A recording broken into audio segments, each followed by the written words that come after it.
सास का घूंघट पार्ट 5।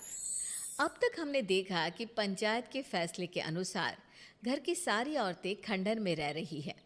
अब देविका के सामने सबसे बड़ी चुनौती ये है कि घर की औरतों को आत्मनिर्भर कैसे बनाया जाए। देविका ये सब सोच ही रही थी कि तभी उसकी नज़र मिट्टी के बर्तनों पर गई। अरे, ये इतने सुंदर सुंदर मिट्टी के बर्तन किसने बनाए हैं? ये बर्तन तो माँ जी और चाची जी ने बनाए हैं। अरे वाह, इतने सुंदर बर्तन तो मैंने आज तक नहीं देखे। माँ जी, चाची जी, आपने ये कहाँ से सीखा? अरे बहू, ये तो हम बचपन से बनाते आ रहे हैं। ये स्टील, पीतल और कांच के बर्तन तो अब चले हैं। पहले तो मिट्टी के बर्तन में ही लोग खाना खाते थे। ठीक है, तो हम दोबारा से मिट्टी के बर्तनों में लोगों को खाना खाना सिखाएंगे। वीना दीदी और सुजाता भाभी, आप दोनों बताओ, आप दोनों को क्या क्या आता है? मुझे तो खाना अच्छा बनाना आता है। बस खाना बनाने के अलावा मैंने कभी कुछ किया ही नहीं। और वीना दीदी, आप बताओ, आपको क्या क्या आता है? पता नहीं, मैंने बचपन से यही सुना है कि लड़कियों को ये नहीं करना चाहिए, लड़कियों को वो नहीं करना चाहिए, इसलिए मैंने कभी कुछ किया ही नहीं। देविका, वीना को सिलाई, कढ़ाई और बुनाई बहुत अच्छी आती है। हाँ, आती तो है लेकिन बहुत अच्छी नहीं। बहुत अच्छी भी आ जाएगी। अब देविका और बाकी सभी औरतें गांव में सबके घर जाती हैं और गांव की सभी औरतों से मिलकर कहती हैं, भाभी जी, अगर आपको अपने या अपने घर वालों के लिए कपड़े सिलवाने हो तो आप मुझसे ही सिलवाना। बहन जी, मिट्टी का चूल्हा, बर्तन या मटका बनवाना हो तो मुझसे ही बनवाना। मैं और विमला दीदी आपके घर के सारे बर्तन बना देंगे। भाभी, आप कभी किसी काम में व्यस्त हो और खाना ना बना पाओ ना, तो आप मुझे बता देना, मैं आपके घर के लिए खाना बना दूंगी। वो क्या है ना, आप तो सारा दिन खेतों में काम करती हो और कभी कभी खाना भी नहीं बना पाती होंगी, इसलिए। इस तरह घर की औरतें जी जान से अपने अपने कामों में लग जाती है। धीरे धीरे उनका काम बढ़ जाता है और वो अपने खंडहर को ठीक करने में लग जाती हैं। वहीं दूसरी ओर घर के सारे आदमी घर का काम संभाल नहीं पा रहे थे। अरे भाई कल्याण, चाय तो पिला दे। जमाना हो गया अच्छी चाय पिए हुए। आप भी ना घर के दामाद से क्या क्या काम करवाते हैं। अभी लाता हूँ चाय। कल्याण, तुम दामाद नहीं बेटे हो, इसलिए इस घर के सुख दुख, घर के काम और बाहर के कामों में तुम्हारा सहयोग तो होना ही चाहिए ना। इतने में कल्याण चाय बनाकर ले आता है। जैसे ही सचिन चाय पीता है तो उसके मुंह से चाय निकल जाती है। जीजा जी, ये क्या बनाया है, इतनी कड़वी चाय? इससे अच्छा तो करेले का जूस होता है। देख सचिन भाई, मैं तो ऐसी ही चाय बनाता हूँ, पीनी है तो पी, नहीं पीनी है तो अपने आप बना ले। मैं खाना बनाने जा रहा हूँ और अकेला नहीं बना सकता, आप में से कोई मेरी मदद करो। सचिन मेरी चाय की बुराई कर रहे थे ना, तुम जाओ अब खाना बनाओ।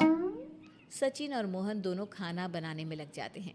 मोहन भिंडी काटकर कढ़ाई में छोड़ देता है और उसमें पानी डाल देता है।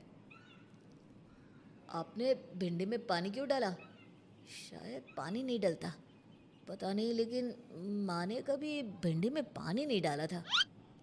लेकिन बिना पानी के भिंडी बनेगी कैसे, मतलब गलेगी कैसे? बिना पानी के बनाएंगे तो चिपक नहीं जाएगी कढ़ाई से? पता नहीं, चलो देखते हैं कैसे बनती है भिंडी। भैया, कितने दिन हो गए ना अच्छा खाना खाए हुए।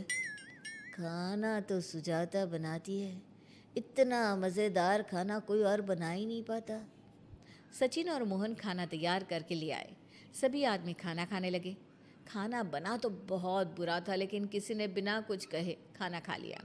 तभी जोगिंदर ने कहा, घर की हालत कितनी बुरी हो रही है, जगह जगह जाले लगे हैं। 2 दिन से तो किसी ने झाड़ू भी नहीं लगाई घर की। हाँ, और घर में गंदे कपड़ों के ढेर लगे हैं। मेरे पास तो यह आखिरी कुर्ता ही बचा है पहनने के लिए।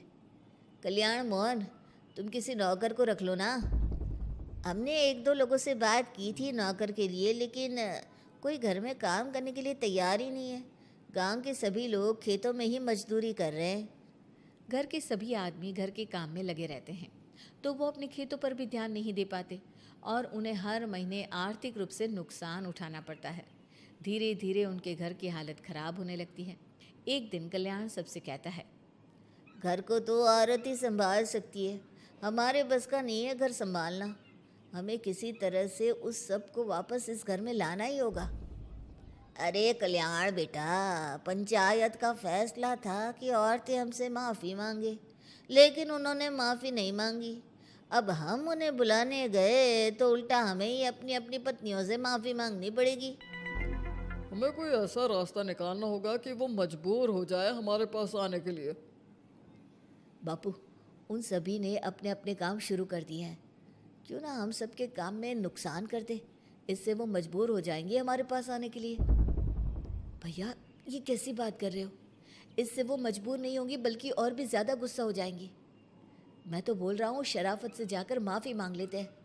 मुझे यकीन है कोई माफ़ करे ना करे, माँ तो ज़रूर हमें माफ़ कर देंगी। नहीं सचिन, अगर हमने माफ़ी मांगी तो ये सारी औरतें हमारे सर पर चढ़कर नाचेंगी। हमें इनके सामने छोटा नहीं होना है। मोहन, कल्याण, तुम दोनों आज से ही काम शुरू कर दो। बस फिर क्या था, घर के सभी आदमी लग गए काम पर। मोहन और कल्याण रात को खंडहर में पहुंचे और उन्होंने सारे मिट्टी के बर्तन तोड़ दिए। उसके बाद वीना ने जो कपड़े तैयार करके रखे थे वो सारे कपड़े उन्होंने फाड़ दिए। सुबह जब घर की औरतों ने ये सब देखा तो परेशान हो गई। अरे, ये सारे बर्तन किसने तोड़ दिए? माँ, किसी ने मेरे सिले हुए कपड़े ही फाड़ दिए। ये हरकत कौन कर सकता है? और कौन करेगा भाभी, ये सब उन आदमियों की हरकत है। जब किसी तरह से हमें झुका नहीं पाए तो हमारे काम बिगाड़कर हमें परेशान कर रहे हैं। सभी औरतें दुगनी तेजी से काम में लग गई। उन्होंने दिन रात मेहनत की और उस खंडहर को महल की तरह बना दिया। उनके काम की तारीफ सुनकर दूर दूर के गांव से लोग आने लगे और उनसे अपना काम करवाने लगे। एक दिन सभी औरतें बैठकर खाना खा रही थी, तभी विमला ने देविका से कहा, देविका, हम कभी सोच भी नहीं सकते थे कि हम अपनी मेहनत से अपने लिए इतना बड़ा और इतना अच्छा घर बना लेंगे। देविका बहू, आज हमें इस बात का एहसास हो रहा है कि हम तो सिर्फ सांस ले रहे थे, जीना तो हमें तुमने सिखाया है। मुझे तो अब भी यकीन नहीं हो रहा कि मेरे पति की पहचान के अलावा भी मेरी कोई पहचान है। गांव के सब लोग मुझे सिर्फ मोहन की पत्नी के रूप में जानते थे, लेकिन अब सारा गांव मुझे जानता है। देविका, मैं कुछ ही दिन में इस गांव में एक अच्छा सा होटल खोल लूँगी। और मैं एक बुटीक खोलूँगी। मैं यहाँ गांव की लड़कियों के लिए एक स्कूल खोलना चाहती हूँ, यही मेरा सपना है। सभी औरतें खाना खाकर सो जाती है।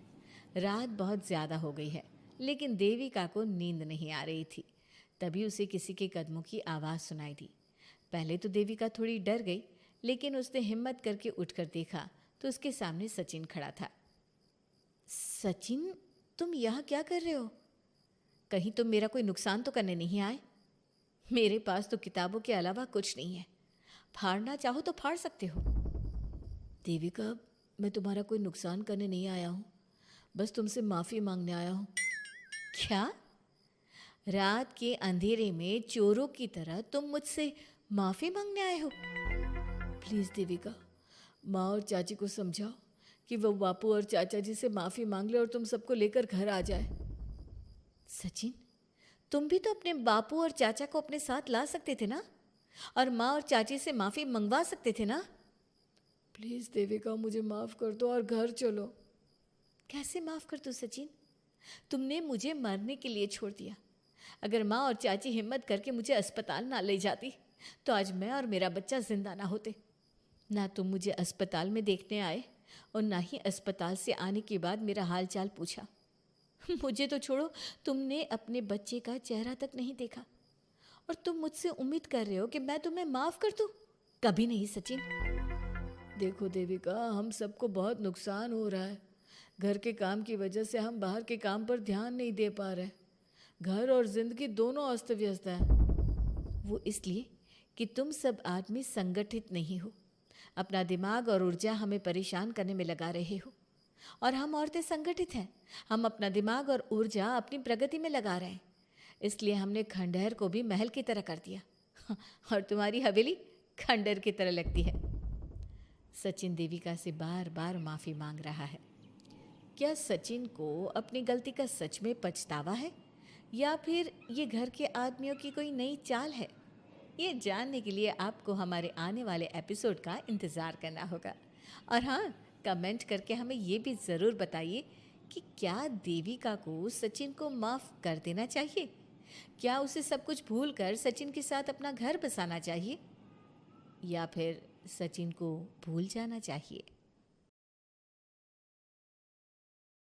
सास का घूंघट पार्ट 6। अब तक हमने देखा कि रात के अंधेरे में चुपके से सचिन देविका से माफी मांगने जाता है, लेकिन देविका कहती है, सचिन, मेरे लिए सबसे बड़ी चीज मेरा आत्मसम्मान है, इसलिए मैं तुम्हें माफ नहीं कर सकती। अब तुम यहां से जा सकते हो। देविका, एक बार मुझे मेरे बच्चे से तो मिलने दो। मैंने अभी तक उसे देखा भी नहीं है। कौन सा बच्चा सचिन? वही बच्चा जिसे तुमने और तुम्हारे बाप ने अपने घर के अंदर तक नहीं घुसने दिया। आज अचानक बच्चे की याद कैसे आ गई? देखो सचिन, चले जाओ यहां से। मेरे बच्चे के सामने और मेरे सामने फिर कभी मत आना। सचिन जब घर जाता है तो घर के सभी आदमी उसे डांटने लगते हैं। इतनी रात को कहाँ गया था सचिन? देविका से माफी मांगने। तुझे शर्म नहीं आई अपनी बीवी से माफी मांगते हुए? घर की इज्जत का कुछ ख्याल है कि नहीं? लेकिन चाचा जी, आखिर अपनी ही पत्नी से माफी मांगने में कैसी शर्म? लो जी लो, नवाबजादे पूछ रहे हैं कि कैसी शर्म। अरे मुझे अभी तक यह समझ में नहीं आता कि देविका तेरी पत्नी है या तू देविका की पत्नी है। जीजा जी, पति पत्नी एक समान होते हैं और माफी मांगने से कोई छोटा बड़ा नहीं होता। काश मैंने पहले अपनी पत्नी का साथ दिया होता। आज मैं आखिरी बार आपको समझा रहा हूं कि आप सब भी अपनी पत्नियों से माफी मांग लो। देविका ने तो मुझे माफ नहीं किया, शायद माँ, चाची, भाभी और दीदी ही आप सबको माफ कर दे। सचिन सभी को समझाने की बहुत कोशिश करता है, लेकिन कोई भी उसकी बात नहीं सुनता। वहीं दूसरी ओर सुजाता के हाथ का बना खाना सारे गांव में फेमस हो गया था, तो उसने एक बहुत अच्छा सा होटल खोल दिया। देविका, मैं चाहती हूँ मेरे होटल की सबसे पहली ग्राहक तुम ही हो, क्योंकि तुम्हारी वजह से ही आज मैं अपना खुद का होटल खोल पाई हूँ। क्यों नहीं भाभी? लेकिन भाभी, आपको अब अपने होटल में ना सिर्फ इंडियन खाना बनाना है, बल्कि इटालियन, चाइनीज और फ्रेंच खाना भी बनाना होगा। सुजाता सभी औरतों को अपने होटल का खाना खिलाती है। खाना खाने के बाद कम्मो कहती है, अरे बहू, इतना अच्छा खाना तो मैं भी नहीं बना सकती। तू तो वो हो गई, क्या कहते हैं उसे? मास्टर शेफ चाची जी। हाँ, मास्टर शेफ। बहू, अब तेरा होटल चलेगा नहीं बल्कि दौड़ेगा। हाँ बहू, तूने सच में खाना बहुत स्वादिष्ट बनाया है। अब वीना बेटी, तुझे क्या करना है? अपना बुटीक कब खोलेगी? माँ, कल ही कर देती हूँ। दुकान और सिलाई मशीनों का सारा काम हो गया है और वर्कर भी आ जाएंगे। तो ठीक है, फिर अच्छे काम के लिए देर नहीं करनी चाहिए। देविका, मैं चाहती हूँ कि मेरी दुकान का इनॉग्रेशन तुम करो। आखिर तुम्हारी वजह से तो मेरा बुटीक खुल रहा है। अगले दिन वीना भी अपना बुटीक खोल लेती है। उसका बुटीक भी चलने लगता है। माँ, आजकल ना कस्टमर ज़्यादा हो गए हैं। बुटीक में जो वर्कर है वो वर्कर कम पड़ रहे हैं। मुझे और वर्कर की ज़रूरत है। बेटी, गांव में तो तुझे कोई मिलने से रहा। अच्छे वर्कर तो शहर से ही मिलेंगे। हमें भी कुछ लोगों की ज़रूरत है जो हमारे बर्तन शहर ले जाकर बेच सके। देविका बहू, अब तू ही कुछ कर। ठीक है माँ जी, मैं अपने पापा से बात करती हूँ। वो अखबार में इश्तिहार दे देंगे तो कई वर्कर आ जाएंगे। कम्मो और विमला के बनाए बर्तन भी दूर दूर तक बिकने लगे। सभी औरतें देखते ही देखते बहुत फेमस हो गई। अब देविका ने गांव में अपना स्कूल भी खोल लिया। सभी गांव की लड़कियां स्कूल जाने लगी। एक दिन देविका ने सभी से कहा, माँ जी, मैंने स्कूल तो खोल लिया है और गांव की लगभग सारी लड़कियां भी आ रही हैं, लेकिन कल से आप सब भी आएंगी, गांव की सभी औरतों के साथ। देविका बहू, कैसी बात कर रही है तू? इस उम्र में हम स्कूल जाते हुए अच्छे लगेंगे क्या? माँ जी, पढ़ने की कोई उम्र नहीं होती और आप सबको मैंने कितना कुछ तो सिखा दिया है। अगर आप सब स्कूल पढ़ने आएंगी तो इससे गांव की सभी औरतों को हिम्मत मिलेगी। लेकिन बहू, अब हमें पढ़ने की क्या जरूरत? अब तो हम बूढ़े हो गए हैं। चाची जी, ज़रूरत है पढ़ने की, और पढ़ने की कोई उम्र नहीं होती। अब देविका लड़कियों को पढ़ाने के साथ साथ गांव की औरतों की शिक्षा पर भी ध्यान देने लगी। कुछ दिन में घर की सभी औरतों के बारे में राज्य के बड़े बड़े मंत्रियों को पता चला और वो सीधा उनके गांव उनसे मिलने पहुंचे। देविका जी, आपकी वजह से पूरे गांव का नाम रोशन हो गया है। जगह जगह आपके घर की सभी औरतों की तारीफ हो रही है। हाँ देविका जी, आप सभी के बारे में सुनकर हम अपने आप को रोक नहीं पाए और आपसे मिलने आ गए।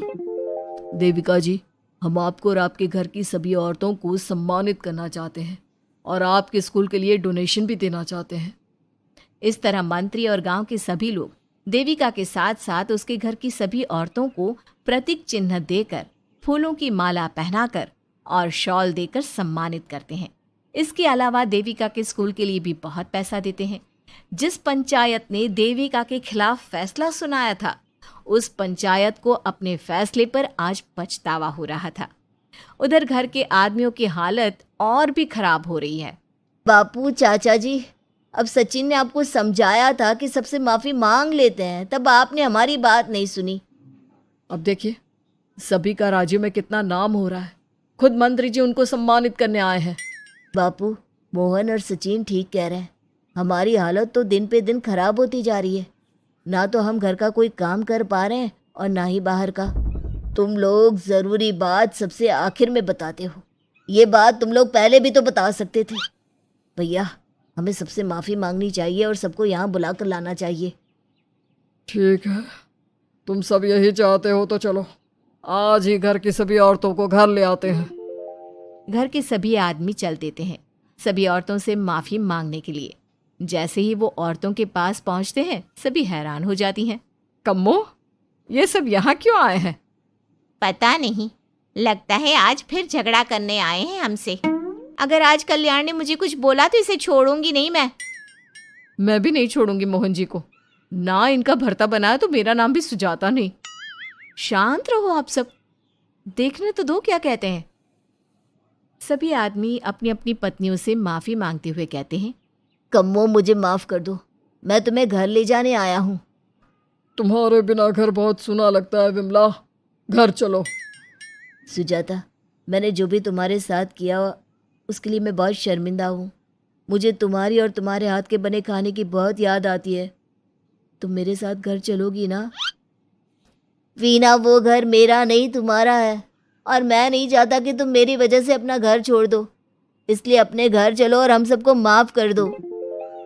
अपने पतियों की इस तरह माफ़ी मांगने से सभी औरतें अपने पतियों को माफ़ करके उनके साथ जाने को तैयार हो जाती हैं। लेकिन देविका घर आने से मना कर देती है। सभी औरतें उसे समझाती है, देविका बहू, अब घर जाने में क्या दिक्कत है? मांग तो ली सबने माफ़ी। देख तो सचिन भी कितना शर्मिंदा है। हाँ बहू, हमारी लड़ाई तो यही थी कि ये हमसे माफ़ी मांगकर इज्जत के साथ घर ले जाए। अब घर चलने से तेरी शादी बच सकती है। चाची जी, मैं पहले भी बता चुकी हूँ, अब दोबारा से फिर कह रही हूँ, मेरे लिए शादी से बड़ा है आत्मसम्मान। आप लोगों की शादी आपकी मर्जी से नहीं हुई है, लेकिन मेरी शादी मेरी मर्जी से हुई है। इसलिए शायद आप लोगों को फ़र्क नहीं पड़ता कि आपके पति ने आपके साथ क्या किया, पर मुझे इस बात से बहुत फ़र्क पड़ता है कि मेरे पति ने मुझे अपने बराबर नहीं समझा और इसलिए मैं उसे माफ़ नहीं कर सकती। देविका, मैं अपने बर्ताव के लिए बहुत शर्मिंदा हूँ। तो जिंदगी भर शर्मिंदा रहना। और हाँ, आप सब इनके साथ जाना चाहती हैं तो जाइए, लेकिन मेरी एक बात हमेशा याद रखिएगा, शादी सिर्फ एक रस्म होती है। इस रस्म में पति और पत्नी बराबर के हिस्सेदार होते हैं, ना कोई छोटा होता है और ना कोई बड़ा। इसलिए यदि आपका पति आपको सम्मान दे तो बदले में उसे सम्मान दो, नहीं तो वो जैसा करे आप भी वैसा ही करो। देविका सचिन के साथ नहीं जाती है और अपने बेटे के साथ वहीं रहने का फैसला करती है। अब वो न सिर्फ अपने गांव बल्कि हर जगह जाकर महिला शिक्षा और उनके अधिकारों का प्रचार करती है। हमारे प्यारे दर्शकों, हमें कमेंट करके ज़रूर बताएं कि देविका का ये फैसला आपको कैसा लगा और हमारी कहानी सास का घूंघट आपको कैसी लगी। इसी तरह की मज़ेदार कहानी सुनने के लिए हमारे चैनल को सब्सक्राइब ज़रूर करें।